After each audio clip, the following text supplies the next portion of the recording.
بسم اللہ الرحمن الرحیم۔ السلام علیکم ورحمۃ اللہ وبرکاتہ۔ ناظرین، IMF حکام کی زمان پار آمد ہوئی ہے، اس پر بہت سے تبصرے ہو رہے ہیں۔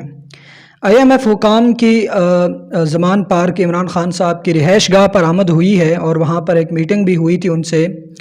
اس میٹنگ میں عمران خان صاحب اور شاہ محمود قریشی اور اس کے علاوہ کچھ اور بھی سابق وزراء عمران خان صاحب کے ساتھی، جن میں حماد اظہر اور شوکت اور اس کے علاوہ کچھ اور بھی ان کے احباب نے شرکت کی تھی ویڈیو لنک کے ذریعے۔ کہا یہ جا رہا ہے کہ IMF حکام اس وقت عمران خان صاحب کی رہائش گاہ کیوں پہنچے ہیں؟ کیا یہ ایسا دوبارہ تو نہیں ہونے والا کہ خان صاحب کو دوبارہ کسی طرح حکومت میں لے کر آنے کے کوئی چانسز ہیں، یا اس طرح کی کوئی گیم کھیلی جا رہی ہے کہ خان صاحب کو دوبارہ حکومت میں لایا جائے؟ تو یہ ایک شیڈول تھا IMF حکام کا جو پہلے سے طے تھا۔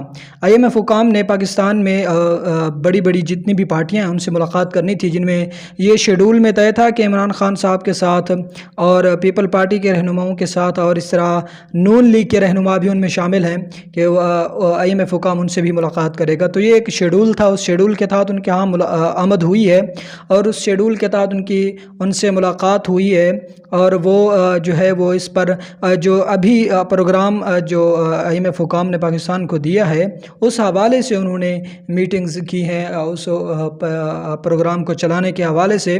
تو اس طرح کی کوئی بات ابھی تک سامنے نہیں آئی کہ خان صاحب کو دوبارہ حکومت میں لایا جا رہا ہو یا دوبارہ ان کی سیاست کو جو ہے وہ اپڈیٹ کیا جا رہا ہو۔ اس وقت جو خان صاحب کی سیاست ہے وہ فی الحال زیرو پہ نظر آ رہی ہے، اور خان صاحب اس وقت سیاست سے آؤٹ ہو چکے ہیں۔ جیسا کہ آپ نے دیکھا بلوچستان میں، جہاں پر ایک ضلع میں بھی پاکستان تحریک انصاف کامیابی حاصل نہیں کر سکی۔ تو IMF حکام کی جو ملاقات ہے اس سے کچھ بھی ایسا ظاہر نہیں ہو رہا جس سے آپ یہ کہہ سکیں کہ خان صاحب کو دوبارہ سیاست میں جو ہے وہ انوالو کیا جا رہا ہے، یا اس سے ان کی جو ہے وہ آنے والے الیکشن میں ان کی کامیابی کو آپ دیکھ سکیں۔